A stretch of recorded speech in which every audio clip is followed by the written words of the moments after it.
I want to welcome everyone to the Museum of Glass Hot Shop. Thank you so much for joining us in our afternoon live glass blowing demonstration. We have the glass blowers down here. They're already jumping right into the action. I do want to start off by introducing myself. My name is David. I'm going to be your MC here today. I'll be explaining the glass process, and if at any time I lose you or you have a question, you can raise your hand or shout my name, and I am more than happy to answer any question you might have. But let the show begin, right?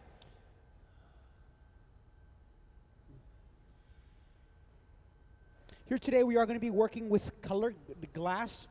Here at the museum we have two furnaces, both holding approximately 1,000 pounds of glass. The only difference between each furnace is that we like to alternate within one and another. Once one is running a little bit low on glass, when we have around 600 pounds to 400 pounds left, we'll go ahead and just swap over to another furnace. Makes it easier so we're not burning ourselves as much. Well, the color starts off in our garage down here. This garage is approximately 1,000 degrees Fahrenheit.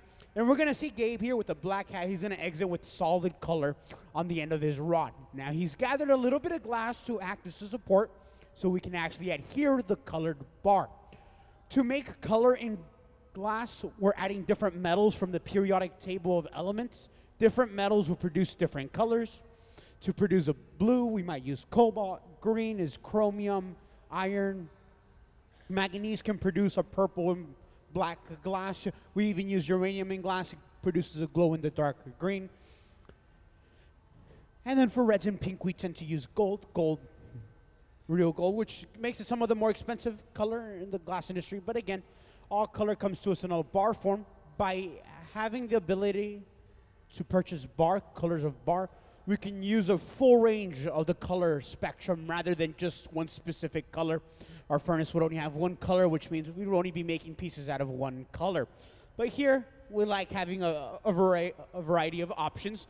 And we see Gabe down here, he already has a solid color. He's simply just shaping by rolling back and forth on the steel table. The bar is quite large right now. Depending on what we're making, we can use a little bit of color bar. We can use a lot. We can even use 2 or 3 of these bars stuck together if we'd really like to.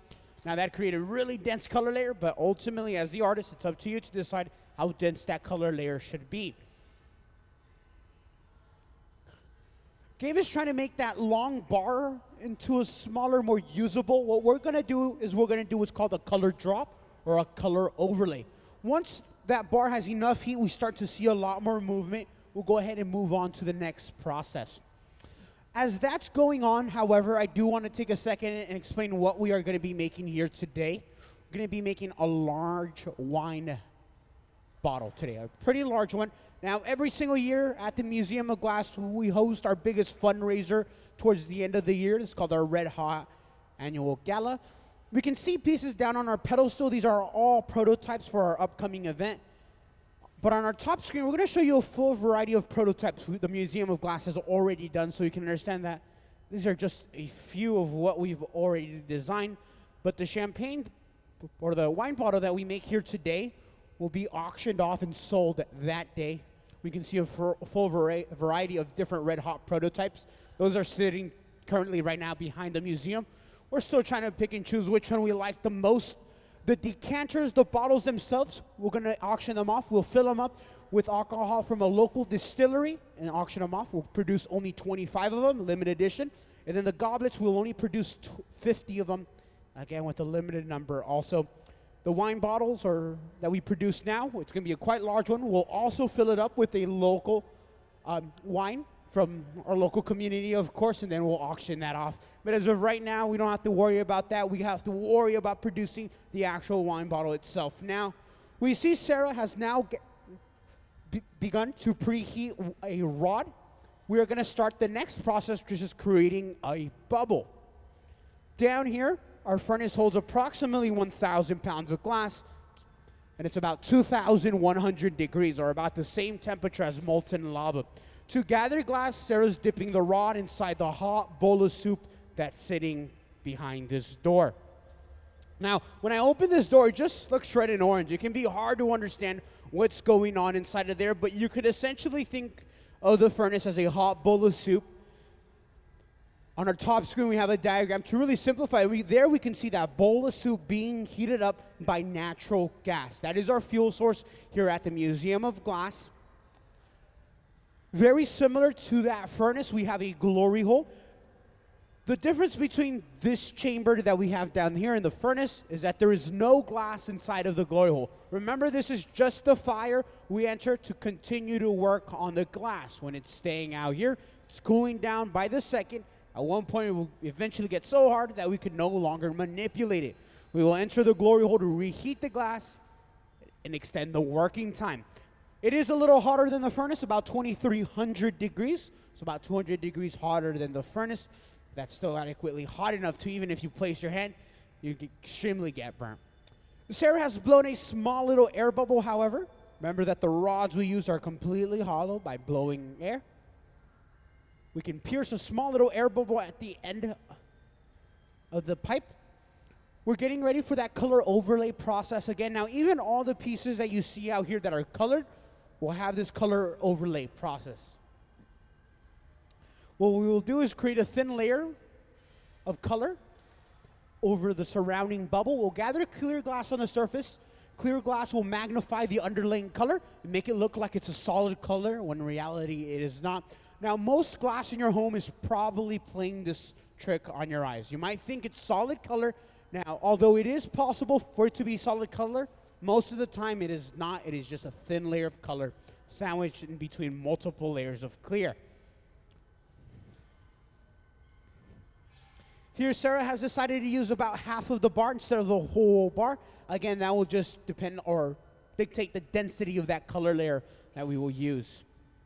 Once we are ready, Sarah will hold the rod vertically. We'll go ahead and drop the color right on top of the bubble. Once it's adequately hot enough,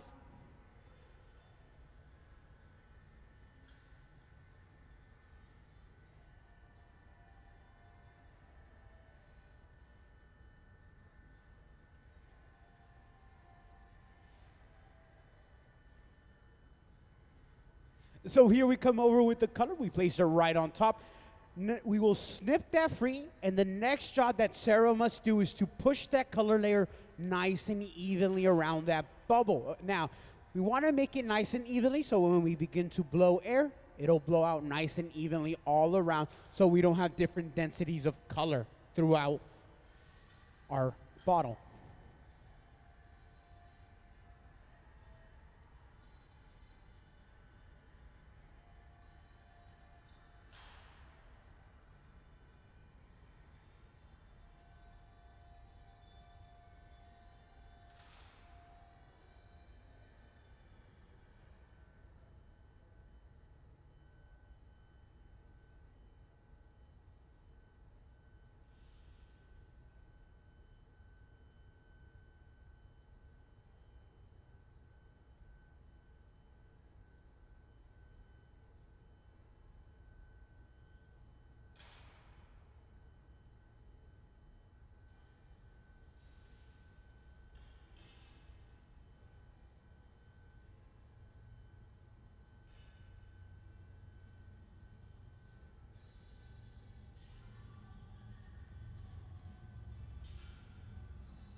So when we add uranium into clear glass, it produces a glow-in-the-dark green glass. I can actually bring a bar of uranium out here for you to see, but it is a glow-in-the-dark, kind of like a lime green color. Oh, so it's the uranium is not the uranium that we're most commonly known for, but the uranium, when it's mixed to glass, it stabilizes it. Now, I don't know if you know this, but there's actually a college that got rid of uranium waste by placing it into glass and then digging that, and that's a common way of disposing of uranium waste, is to put it in glass because it does stabilize it. It won't leak into the environment.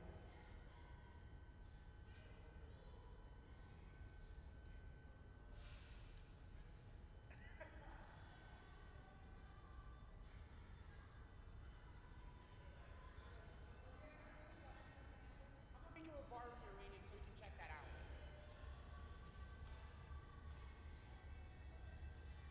Squirting a little bit of water. We want to minimize the amount of bubbles in the furnace, so by spraying a little bit of water, we can release some of those bubbles behind it.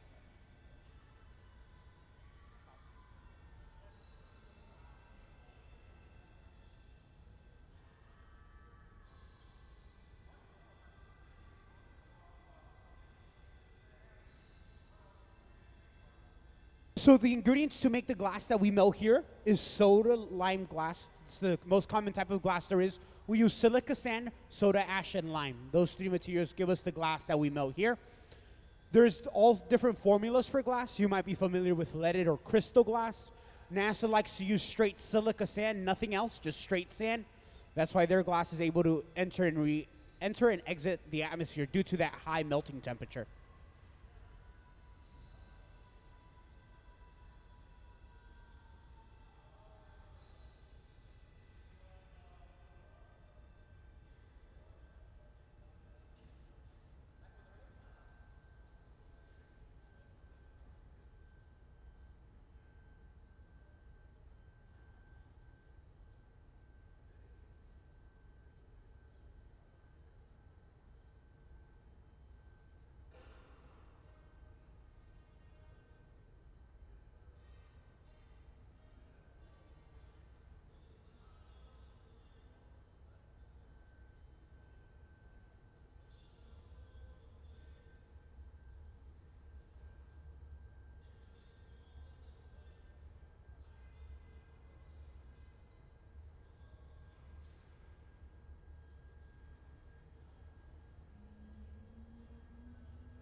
We are going to be adding a decorative design on the very outside by using a white bar of glass.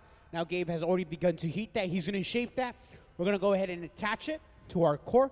We're going to create a decorative design just by going in and wrapping it all around the bubble we have. However, we do need quite a little bit more glass before we move on. Again, we are going to be making a large wine bottle. And to make a piece larger, to make a big piece, we will just need to take multiple dips. So Sarah will continue to layer the glass. Notice that she's letting the core cool down. She's doing this for a couple different reasons.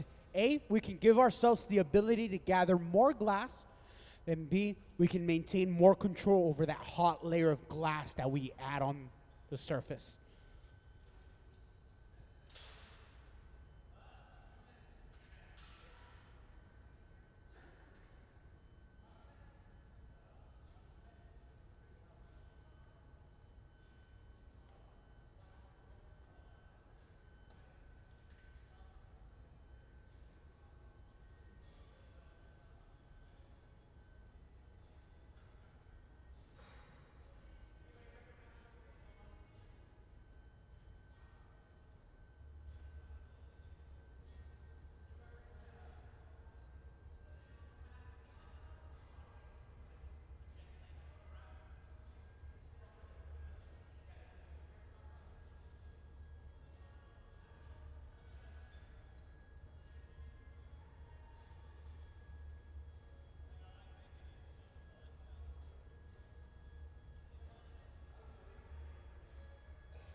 Once Sarah has gathered that fresh hot layer, she uses a wooden block to ensure that the bubble will blow out evenly.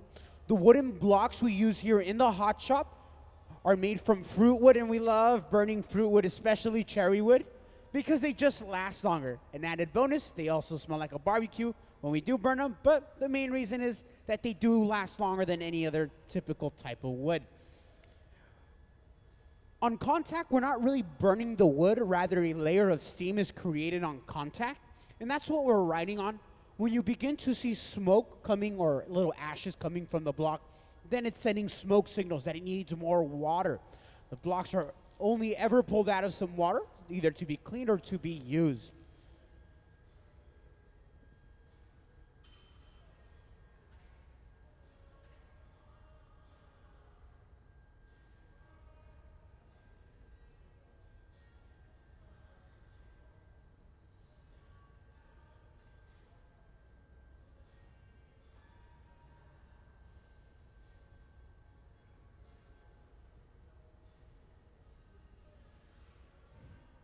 Well, do we have any questions from our audience? Any questions that you might have about the process that's going on?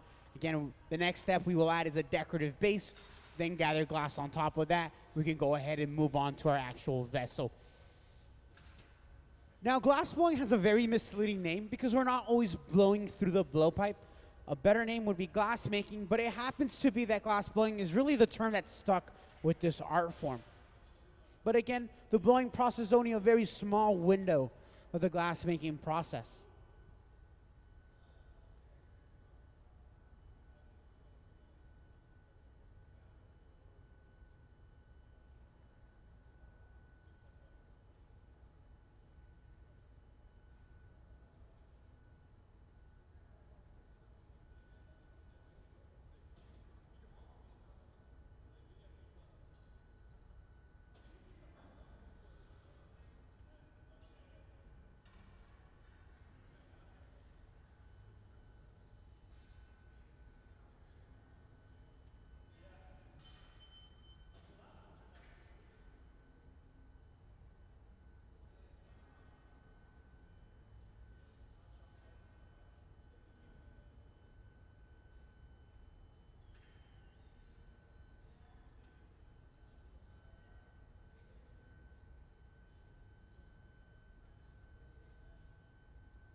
So the colors that we're working with here today, that top layer is a white, but the underlying color is a light gray. So it's going to be a fog hat gray, really light. I can bring out an example of that color here in a little bit. But for the good majority of this process, the glass will look red and orange, and that's due to the heat. The heat will distort the true color of the glass.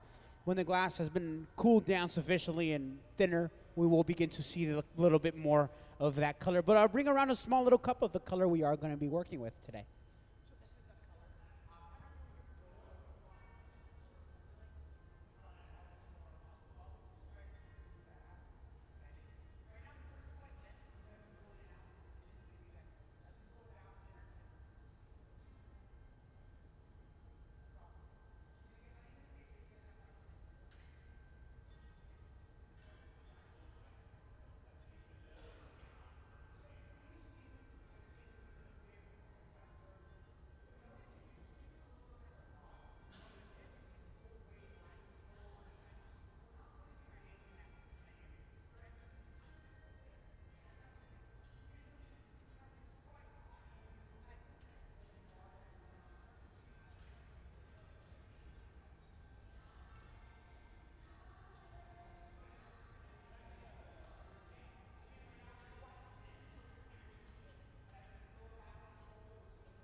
Well, another shaping tool we use here in the hot shop floor is a wet padded newspaper.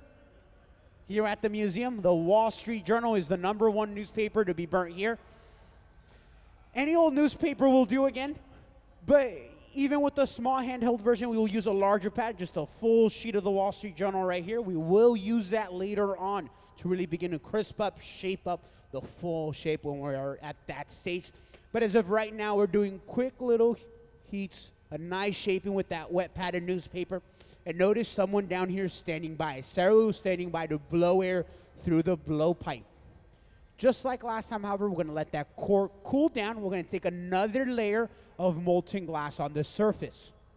All colors act differently. Some colors like to absorb heat and move a lot, and some colors don't like to absorb any heat at all. The gray color that we have in there is quite soft color, but the white color that we added is a very stiff color. It's not going to want to move. It's going to constrict that bubble.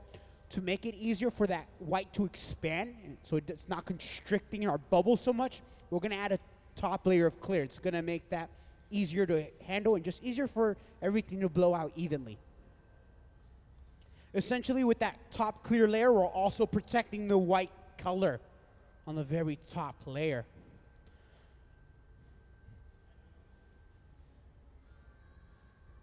And this move, we saw Sarah do it earlier where she let that core cool down. Now, the colder the core is, the more glass we can gather. But ultimately, it's to maintain more control. That hot glass on the surface has the consistency of honey, and it can become really difficult to keep on the rod and really make sure that the bubble will blow out eventually nice and evenly. So by letting that core cool down, we're doing so much for the later process.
Earlier, before we sprayed a little bit of water inside of the furnace to minimize the amount of air bubbles that we might gather.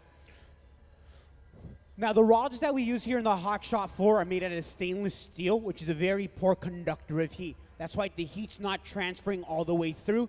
Even though the glass is about the same temperature as molten lava, that heat transfer is not going all the way through the rod. Notice Ben where his hands are turning the rod.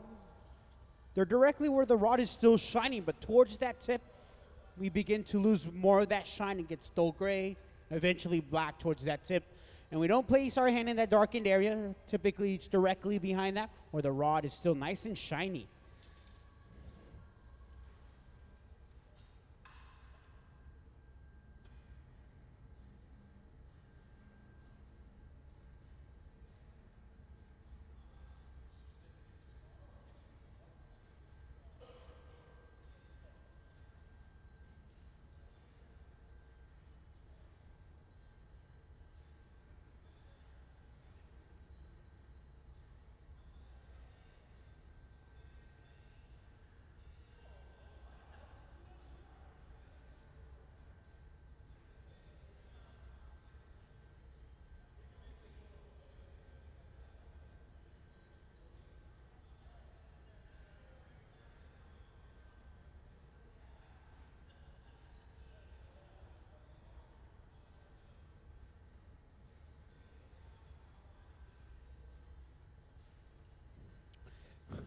Well, down on this end, Sarah has now opted to use a pipe cooler. Again, it is just a little bit of cold water that we run in the surface of the rod, which in turn then cools it down. But this is one good way, if you're standing on this end, you can take a closer inspection of what the glass looks like. That pattern, remember that that gray color will be coming back later on.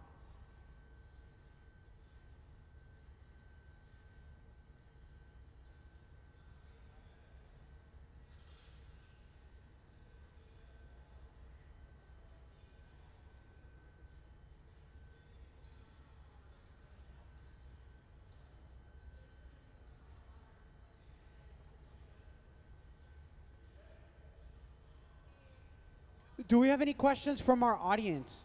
Any questions that you might have? So you have a couple questions. I'm going to come down here, and then I'll come right back to the center.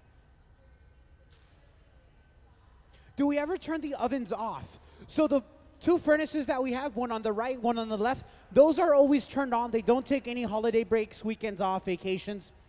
None of that. They're always on. They've been on for about 7 years straight, nonstop. I'm going to take your question. I believe we have one over here, and then I'll come right back. We are going to be making a large wine bottle. We will be filling up with a local wine also when it's complete later on in the year.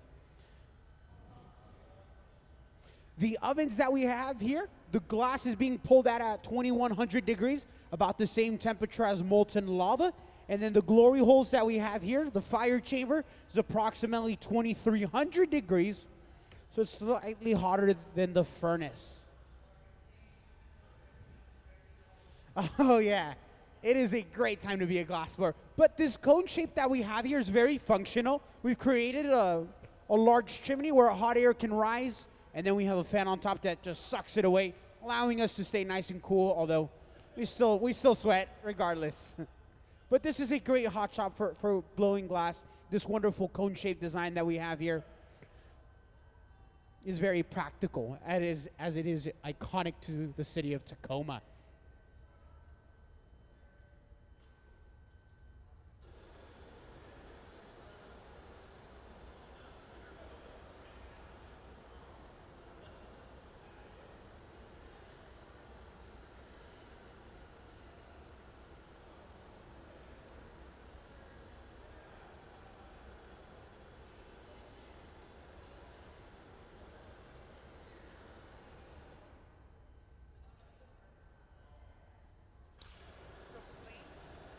What's the purpose of this flame that we're using right now?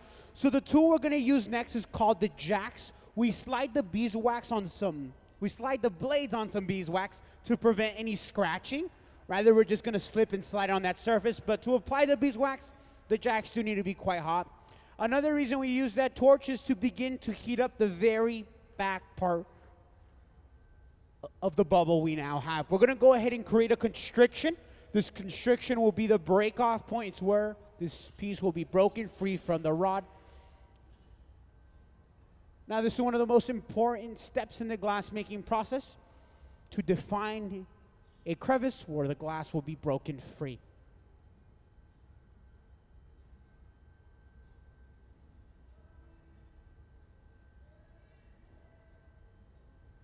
And notice glass blowing is all about teamwork.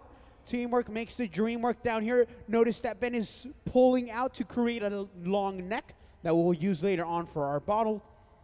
Gabe has two wooden paddles to shield Ben from the heat that the glass is radiating off. And then Sarah down here doing all that turning of the rod, ensuring that the piece is staying nice and centered on the rod.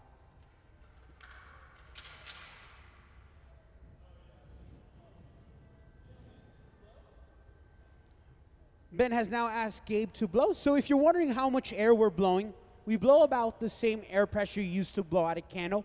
1 or 2 PSI, it's not a lot of air, but if you listen very closely, you can hear the communication going on between the team, like blow softly, blow hard, and even just stop.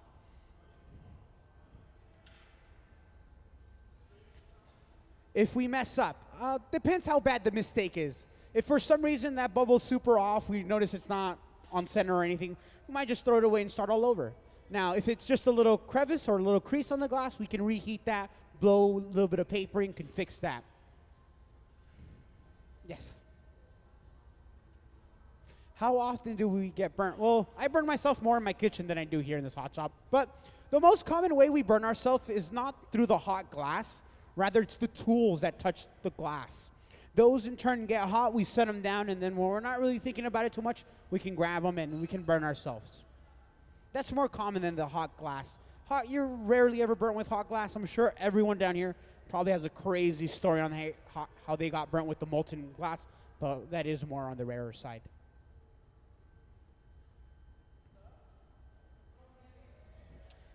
How heavy? I would say this is around, I would say shy of 20 pounds. Now, it might not seem like a lot of weight. You might be like, well, I lift that at the gym. That's nothing. Remember that all the weight is at the end of the rod, which can make you feel like you're fishing with 2 bowling balls on the end of the fishing rod, what it can feel like.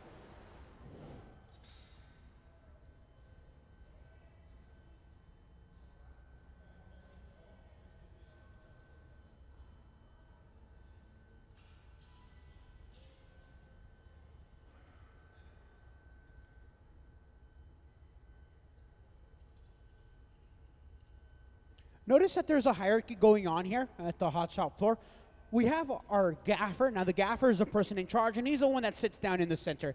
He's calling all the shots. He's dictating what step we're working on and how hot the glass should be. We then have Sarah. Sarah's turning the rod, and she's called our pole turner. The pole turner's job is to give the adequate heat that the gaffer has asked for. If our gaffer, Ben, has said, get the really bottom super hot, well, that's Sarah's job. We then have the first assistant. In this case, it would be Gabe, who's sitting down. He's standing by to blow and maybe shield or do anything that might need to happen in order to make this piece a success. We then have Nick Davis down here, the last member to join the Museum of Glass Hot Shop crew, standing by to assist the team in any way he can, like maybe shielding the hand of our gaffer. Glass blowing is all about teamwork, and this is a great example of why it's all about teamwork.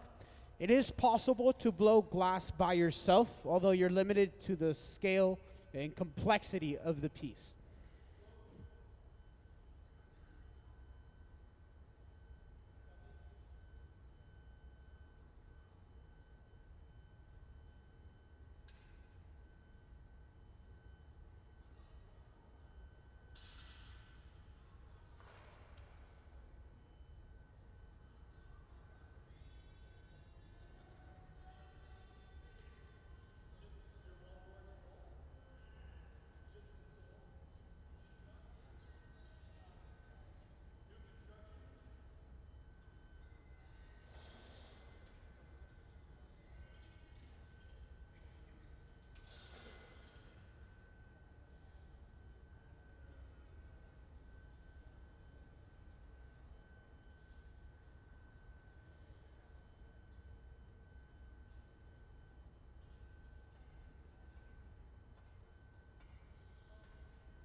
This time around, instead of using the handheld version of the Wall Street Journal, we're going to use our full sheet down here. We've ensured that the top layer is a little moist, not too wet to crack the glass, but enough so it doesn't catch on fire.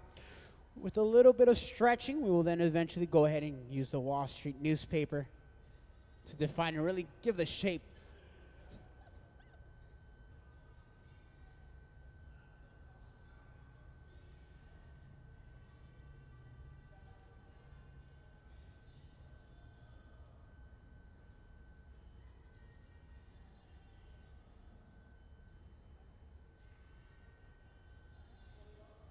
So earlier I had said that the color was a gray. This color is actually going to be a gold ruby on correction. So again, we see that gold ruby color, especially towards the top portion of this glass.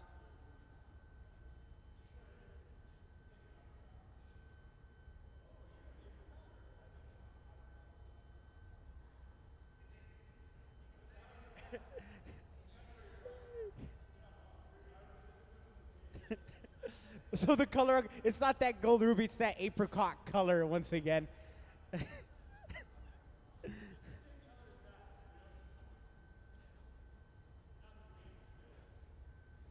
That color doesn't even look anything. Anyways, again, the color we're going to be working with is the color we see down here on these examples. These are also part of our red hot prototypes that we are working on.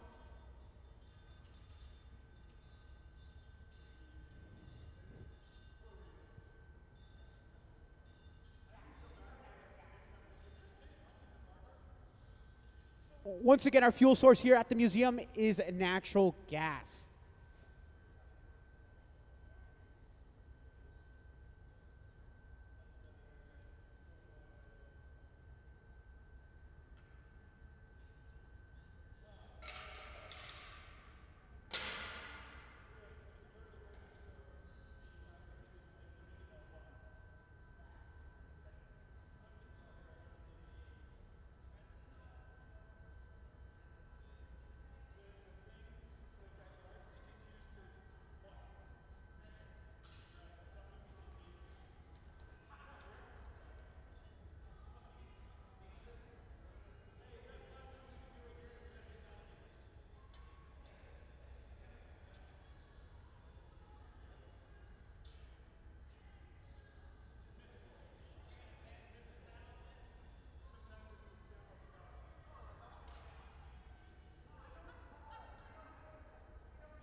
Well, I hope everyone's having a wonderful afternoon. After all, it is Friday, right? We're almost there at the end of the week. But here at this museum, we're open Saturdays and Sundays. You're always more than welcome to check us out at any given time. Everything that you see on the top balcony or the top screen, we do live stream through our website and on YouTube. We do have a live stream up there. We do all forms of social media. And this top balcony, I highly recommend at any given time. You're more than welcome to check it out, the glass plane from the bird's eye view. We also have some wonderful art, all made here in-house, of course, and you're more than welcome to check that out at any given time. It's a great place to take any photos or videos of the action going on.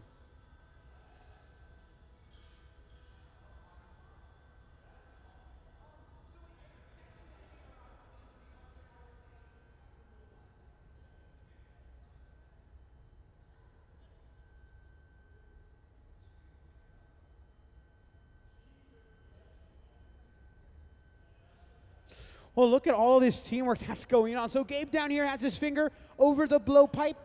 We're pushing. Nick down here has wooden paddles. Now, the reason we have our finger over that blowpipe is since we're pushing with a paddle, we don't want to push out any air. We want to ensure that all the air is staying in there so we're not deflating the bubble in any form.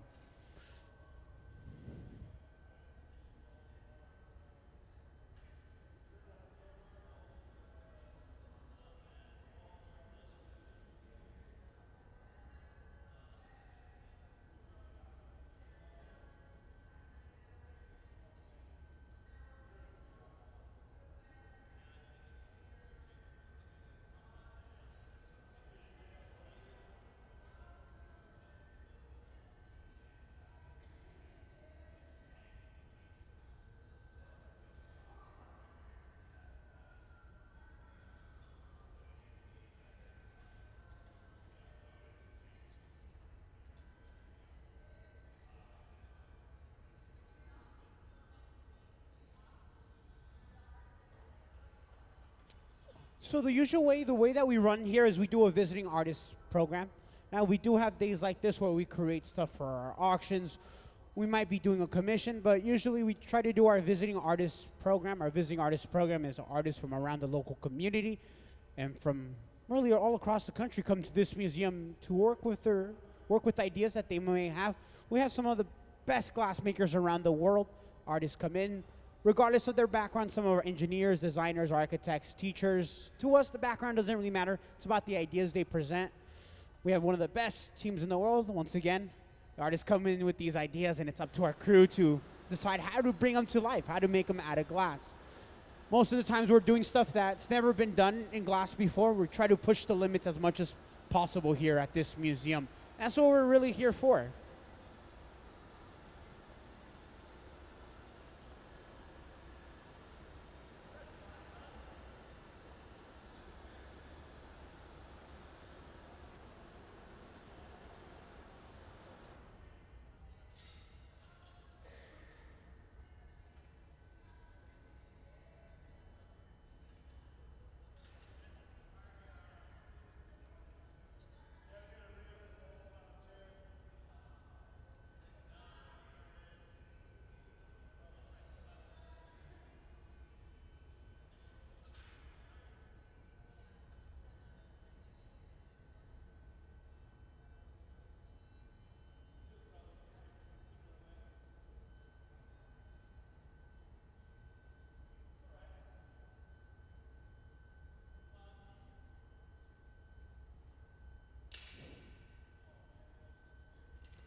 Well, we're almost halfway there.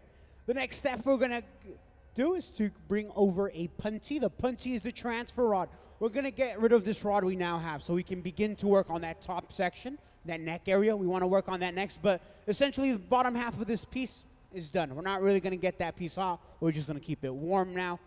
On the left-hand side, we see Gabe shaping the next rod that we use. When we bring over this punty, remember that it's only temporary. It will need to break off that bottom. Even after the piece is broken, we still have a little bit of residue. We see that residue on these pieces down on this pedestal, this clear bit right here. We will get rid of that in the cold shop. Here we have a state-of-the-art hot shop for you, but we also have a cold shop directly behind it where we can grind and polish glass. So we'll get rid of that. You won't even tell that there was anything there. Same thing with our bottle here today. We're gonna have a little residue left over on the bottom, but that's totally fine. When we bring over a punty, we wanna ensure that we're bringing it on center, that when we add this new rod, that the vessel won't be wobbling when it's turning.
Well, now that we have this new rod, we're gonna go ahead and break off our previous rod. We can begin to truly work on that top section.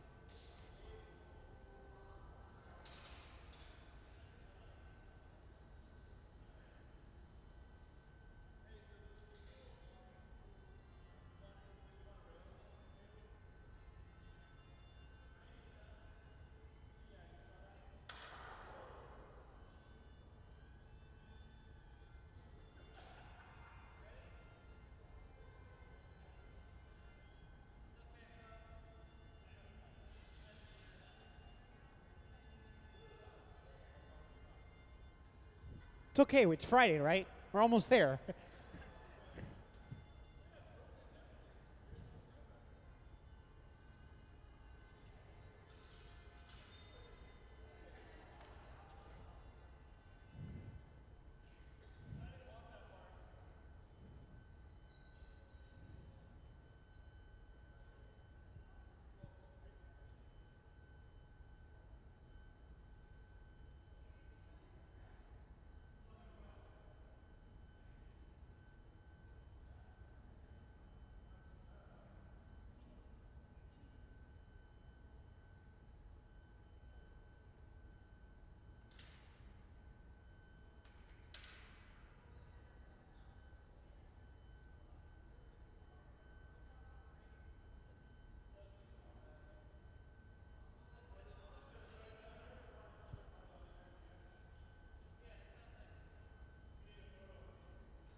So all this glass that ends up on the ground, we don't recycle. Even the colored glass, even the clear glass. Now, if you try to recycle the colored glass, it will contaminate our clear furnace. Rather, the only color or the only glass we ever recycle here at this museum is the bins that are specifically marked clear, and they're standing right next to the furnace. These round drum barrels down here. This is the only glass we ever recycle here at the museum. The more times you recycle glass, the poorer quality glass you get, since you burn out more of the stabilizers and fluxes. Some studios don't even use recycled glass for that reason. However, here we keep it at a very low minimum.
Well, we created a little piece on the very tip, call it a flower, so we can begin to stretch that out.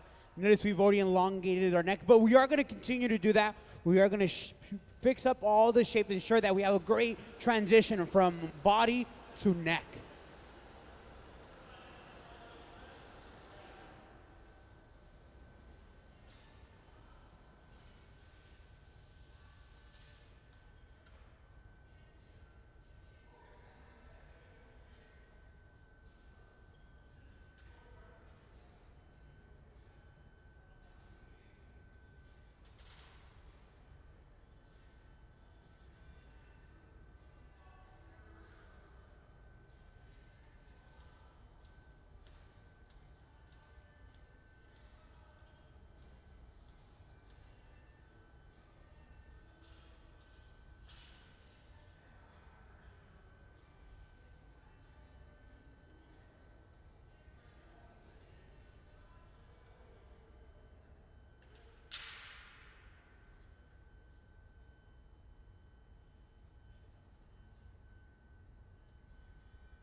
So the glass that we use here, we buy from a manufacturer.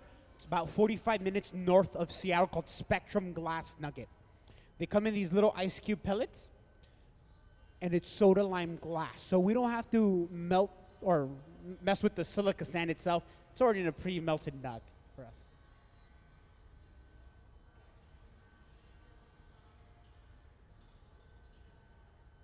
The glory hole in the furnace. Remember that all the glass is being pulled out of the furnace. The glory hole contains no glass. It is just the fire we are entering to heat up the glass. These chambers at night are turned off, so at 5 o'clock, we'll go ahead and turn them off.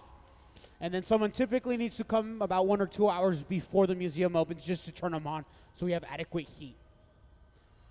Yes.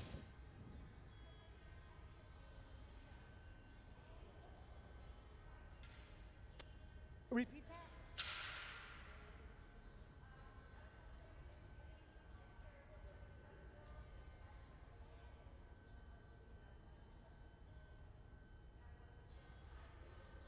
Oh, so interesting thing is there's something similar like that, where like a pillow, glass pillow. There's something, we have them lining the inside of the annealers that we have, and they're all around these ovens inside. It's like a glass pillow, it retains heat. Unfortunately, we don't want any of that touching us or really getting into the air, so we try to keep them in a sealed environment.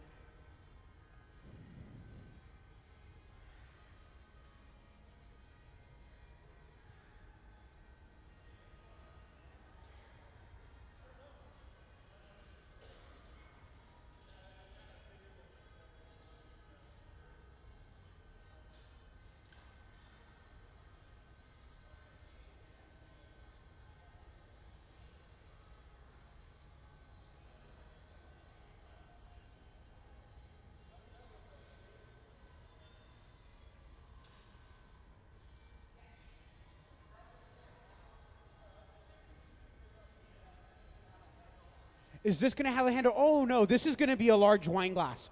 We're going to fill it up with a local wine also, and then we're going to auction it off at our Red Hot event. So, yeah, I would say that's a really good size to go to a party with. I mean, you'll be set.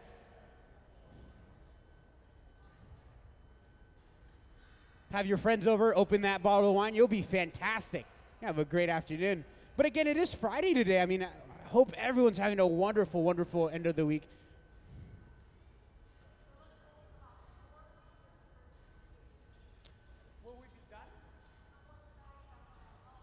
Oh, how much wine? Oh, that's a tricky question. I guess we won't really know until we fill it up with water and measure how much water will fit in there.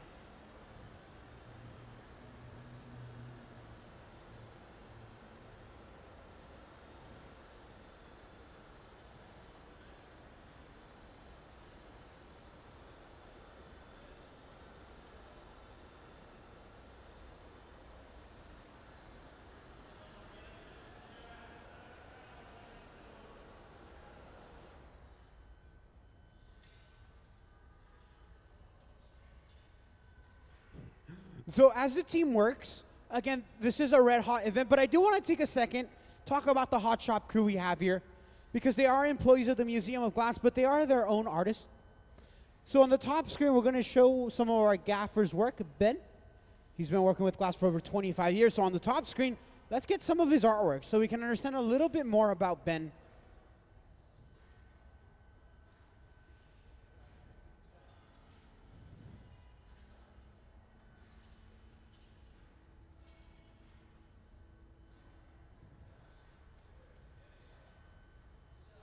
So Ben actually just came back from teaching a class at Penland School of Craft.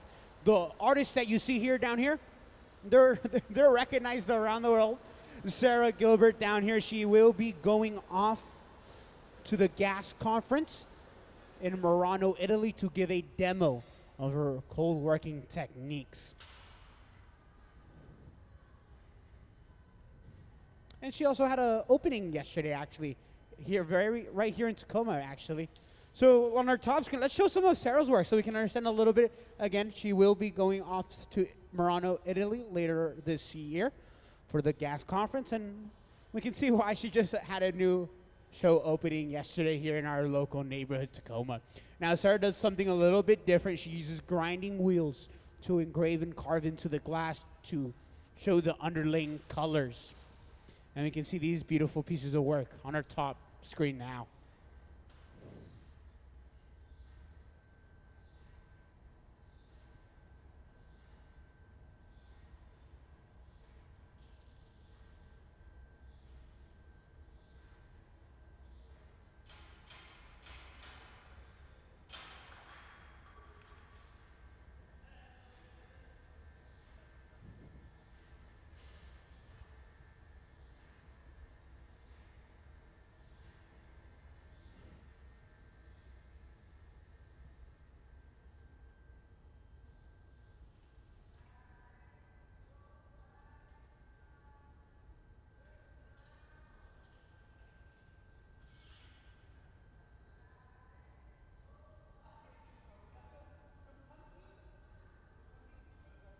For a rod that we bring over, that punty can be quite difficult because it needs to come over at that right temperature.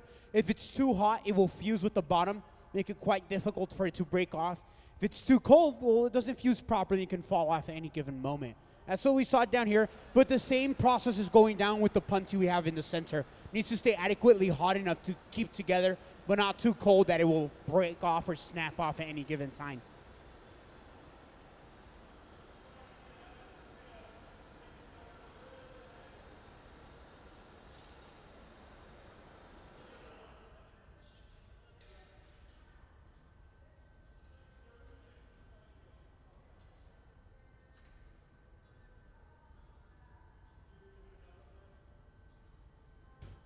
So we're slowly working our way up the vessel right now. Right now, we're really focused on that shoulder part, the transition between the bottle and the neck. We want to ensure we have a great transition. Once we're happy and satisfied with that transition that we've made, then we'll go ahead and move on to the very tip, the neck area, really begin to shape that. But right now, we do have a general shape that we're going for. We'll go back and really clean up all the transitions going through.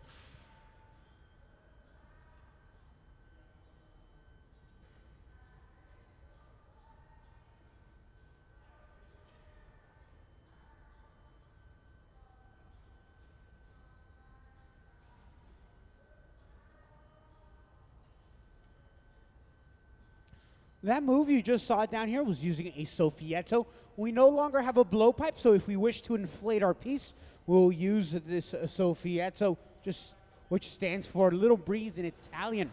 Remember that all the glass blowing steps you see here is all Italian based. From the tools to the techniques we use.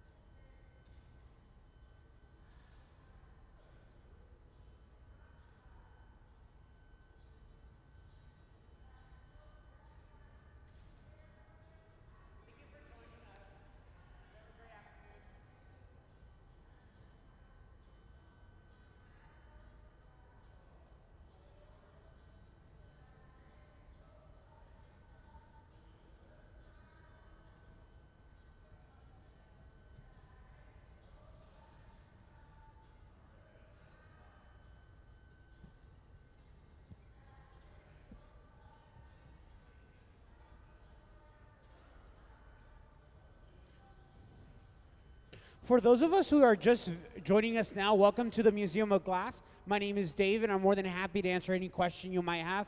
Here in a little bit, I'll catch you up to what's going on right now. Essentially, we are making a wine bottle that we will auction off later this year.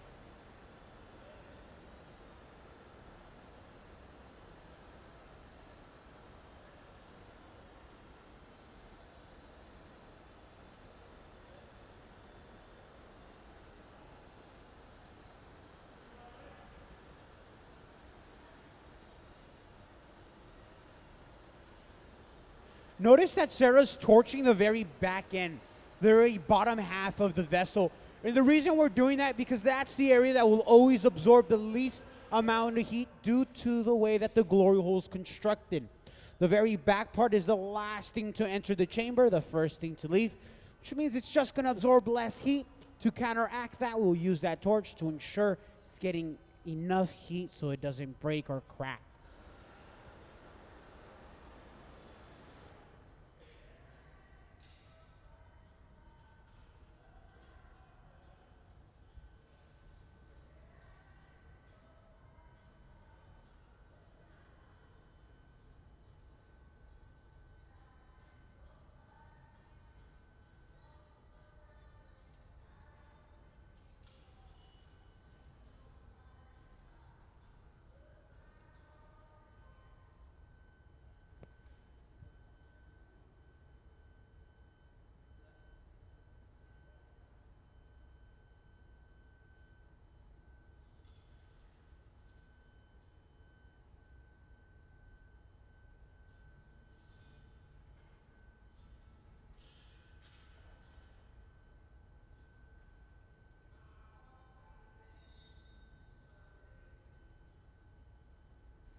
So the next step we will take is to set our finished bottle into the annealer.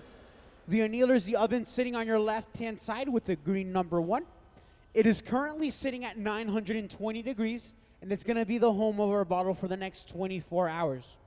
Unfortunately, if we leave the glass out here, it's going to get too cold too fast. It can break, crack, and even explode. If we want to prevent it from breaking, we will have to slowly bring it back over the period of the next couple hours. Depending on that thickness, however, it can vary how long it stays in the oven. Telescope glass tends to anneal for around 3 weeks or more due to the thickness of that glass. For us, our glass isn't too thick, so 24 hours should do that trick. Now, Sarah has suited up in a heat protective layer with some Kevlar gloves. We're going to go ahead and grab the piece. A little bit of water on the end of the punty should cause a crack, and we can break it free.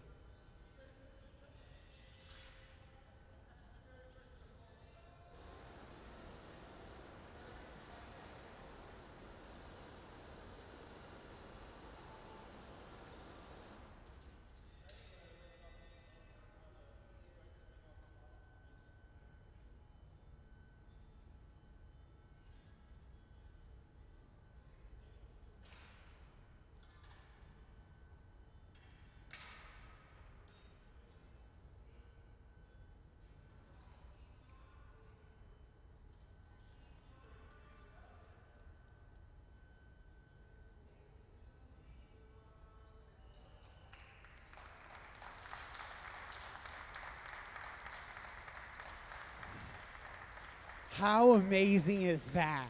Now, I know I had said this a couple times, but it's one of the most important things. We are going to fill that up with a wine from our local community, and that will be auctioned off later this year in our Red Hot event. Everything you see on here are prototypes for that event. Now on our top screen, we're gonna get another photo of all the prototypes that we have sitting behind the museum, so we can understand that these are just some of many ideas that we have.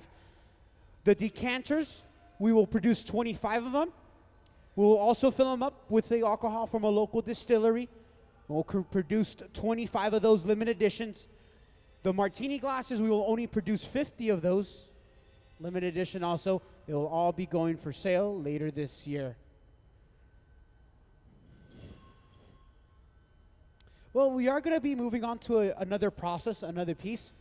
This time, however, we are going to switch a little bit. We are going to be producing cups, different forms of cups that can range from these fancy martini glasses to drinking vessels. Nope, thank you.